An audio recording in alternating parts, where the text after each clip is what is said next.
It was a busy final Saturday as the 2025 WTA season came to an end with Elena Rybakina scoring an emphatic win in Riyadh. I'll analyze Rybakina's victory over Sabalenka and her snubbing the WTA CEO. Plus, I'll talk about Novak Djokovic lifting his 101st ATP title and Elena Tien hoisting his first. Marhaban me, Christian Basnight, and welcome to Christian's Court, where I cover tennis from all angles. If you have not yet already, make sure you subscribe and click that notification bell so you know whenever I post more exciting tennis content. So at last, Elena Rybakina has lifted a big winner's trophy. The Kazakh defeated Aryna Sabalenka 6-3, 7-6 to earn the WTA Finals title in Riyadh. This marks Rybakina's first title above 500 level since Rome 2023, so it was a long time coming for her. And talking about the match, much of it seemed to be won and lost by Rybakina herself. It seemed like she really controlled the fate, especially in the opening set. As 7 games in, Rybakina was striking her forehand 8 miles per hour faster than Aryna, and she was hitting her backhand 11 miles per hour faster on average compared to Sabalenka. And that translated to the Kazakh finishing the opening set with 16 winners to Aryna's 5. And Rybakina, she also kept it clean, committing just 10 unforced errors. But despite that, Sabalenka had one more break opportunity than Rybakina did in this set. And I mean, that's the thing. While Elena played a great final and was the better player for sure, Aryna just was not able to capitalize on her opportunities, and that's ultimately why she lost. And it is a shame because this final really had the potential to be another 3-set thriller like their 2023 Australian Open final. And really, you can't fault Aryna too much about her missed chances, especially in the opening set, as she had 30-all, a little bit of a look at 1-all on Rybakina's serve, but Elena hit 2 just unreturnable serves. Then on Sabalenka's first breakpoint opportunity at 2-all, Elena forced an error from Aryna thanks to a strong serve plus forehand, and then she capped off the game with a second serve ace and then an ace out wide. Just crazy, incredible, so clutch. Then the very next game was interesting because Rybakina scored the first break of the match at love, and in that game, Sabalenka landed her first serves on all 4 of those points. Yes, she didn't quite hit her spots as well, but I think this break was a testament to Rybakina's sound ball striking abilities, plus her depth of shot was just tough for Aryna to contend with. Sabalenka had 2 opportunities the following game to get the break back, but once again, Rybakina just stepped up with some ridiculous shot making. And it's really nothing that Sabalenka did wrong here at all on these break points. Elena just hit a strong body serve, then a backhand winner on the first break point, and then on the second break point, the 2 engaged in a really strong baseline rally when Rybakina came up with this ridiculous forehand cross-court winner that barely caught the line. If I were Aryna, I would be totally pissed off, and Sabalenka was, I could tell. But in the second set, it was Sabalenka's time to be more of the clutch player. As she faced more break points, she saved 2 break points at 1-all, and then 2 more at 4-all. And in that 4-all game, it just seemed to be the pivotal turning point that Sabalenka needed, because she had 2 set points in the following game after she survived those break points at 4-all. And this was huge, these set points at 5-4, because Rybakina did not give Sabalenka really any looks at all at that point in the second set until then. But this time, Rybakina's serve really did not help save her. She struggled to make first serves in the game, really all game, but some crucial Sabalenka backhand errors cost her. And Sabalenka ended the game with a sitter inside-in forehand netted in the net. And I think really that was the final nail in her coffin. She was able to hold, and ultimately things were brought to a tiebreaker where Sabalenka was for sure the favorite. She was the undisputed, the tiebreak queen, and she had won 19 tiebreaks in a row at one point and had only lost, I believe, 2 tiebreak sets in the year. But Rybakina did not only win the tiebreak, she didn't lose a point. She blitzed Sabalenka 7-0 in this tiebreaker, which was an upset result in and of itself. It was just really a sloppy tiebreak from Sabalenka. It showed that Elena was the stronger of the 2 for sure. And it makes me wonder, though, if Sabalenka was able to push this to a third set, would she be able to win? I still think that Elena would have taken it ultimately because she was just a stronger player, but momentum, it can be a big thing in tennis. And maybe perhaps too, her shoulder injury or issue could have flared up a little bit more if this match was dragged out. So definitely huge missed opportunity regardless in that 5-4 game for Sabalenka. And talking more about her, I think it's been an interesting season for her. She's been dominant, but not as dominant as she could have been for sure. I mean, I said this after Wimbledon, but Sabalenka, despite all that she's accomplished, she's still kind of an underachiever to me. And I say that because she's put herself in so many positions to win countless big titles, really ever since 2021. But a lot of times she just falls short. And she has gotten a lot better, especially compared to, the 2021, 2022 era of her career.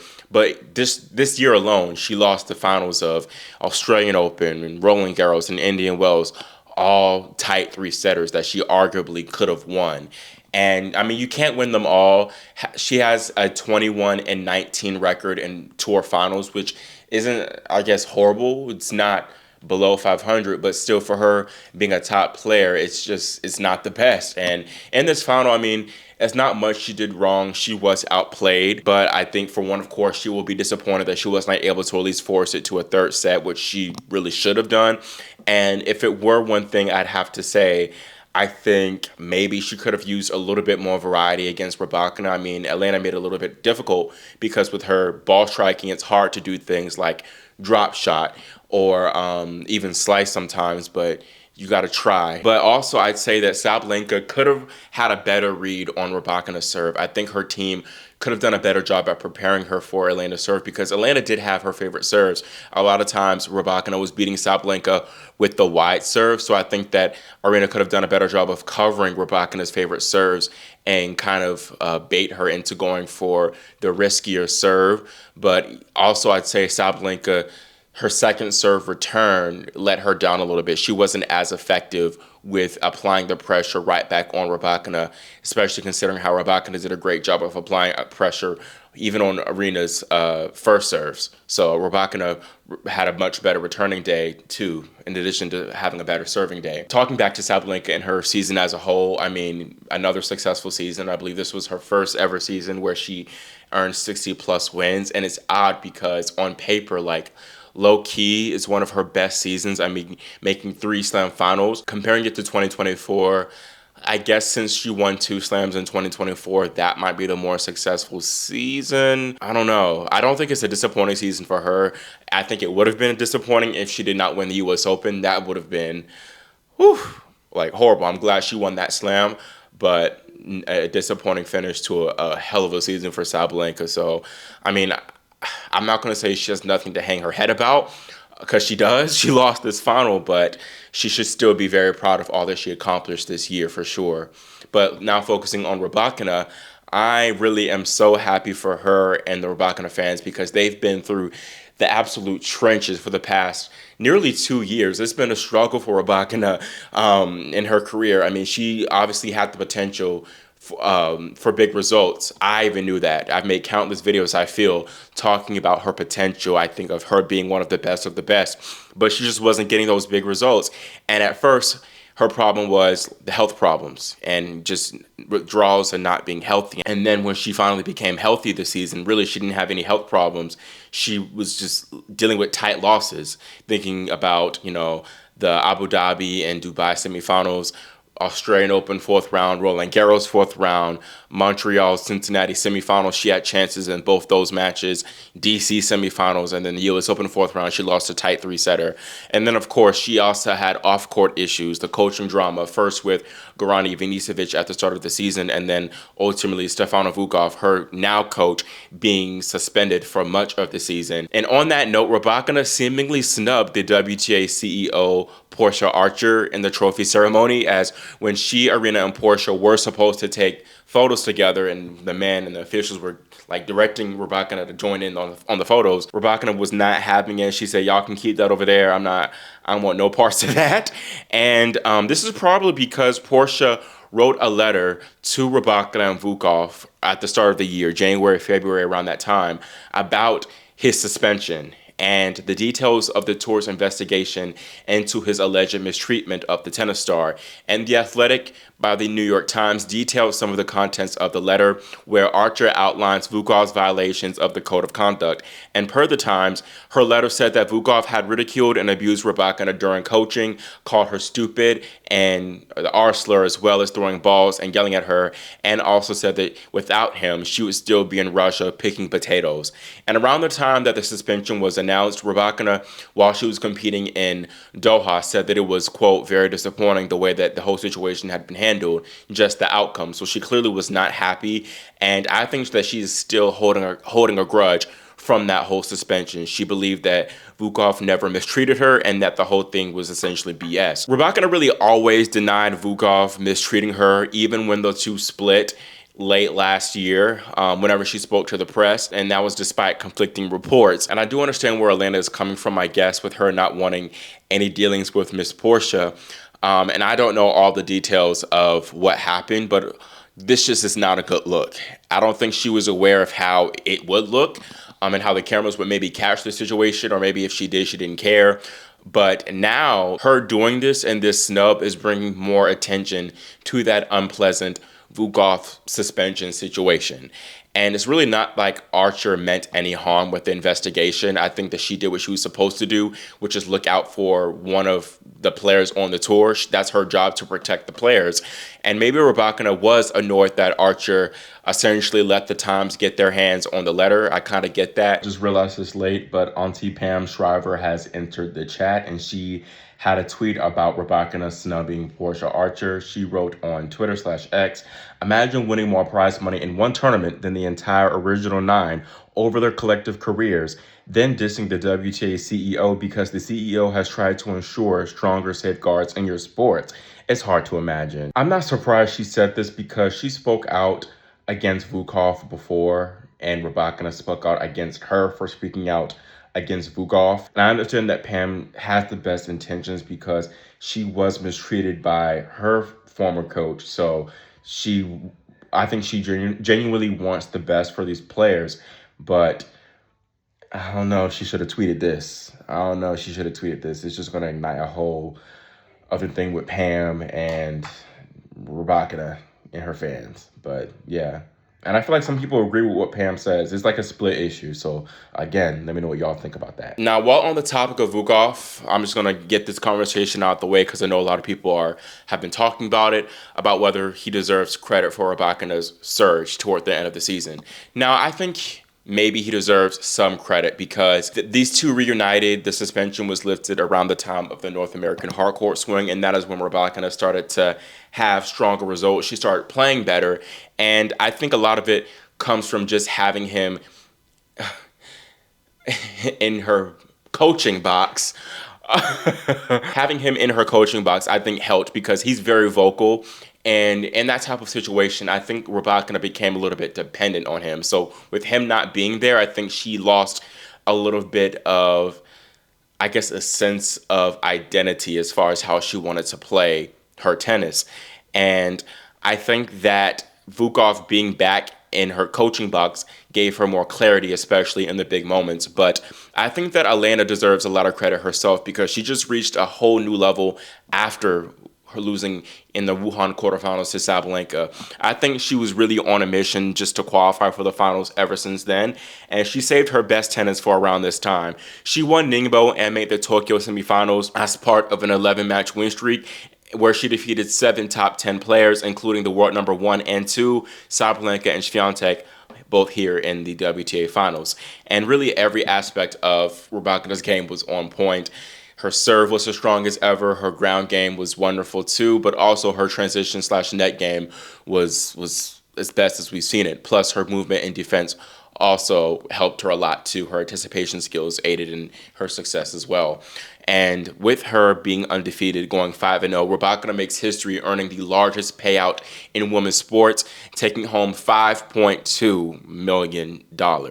I know her and her team will be very happy with that. But really, Rybakina's victory here is inevitable. And I'll explain, because when the draw came out, I had Sabalenka taking the title. You can see that in my prediction video. But when I saw Rybakina walk out and take the court for her first round-robin match against Amanda Anisimova, I just knew the trophy was hers. And it's really not so much of her play. I mean, she looked great, but too, the dress that she wore. Her dress, the purple dress, looked very similar to what Coco Gauff wore in Riyadh when she lifted the title last year. So I think this starts the purple dress Riyadh theory, and I think don't be surprised if multiple women come out wearing purple dresses next year in Saudi Arabia. But in all seriousness, talking about this Rybakina run, maybe I think Elena came in with a chip on her shoulder because maybe she was aware of the talk and she was tired of it, of her not winning a big title, as she was the only player who qualified that had not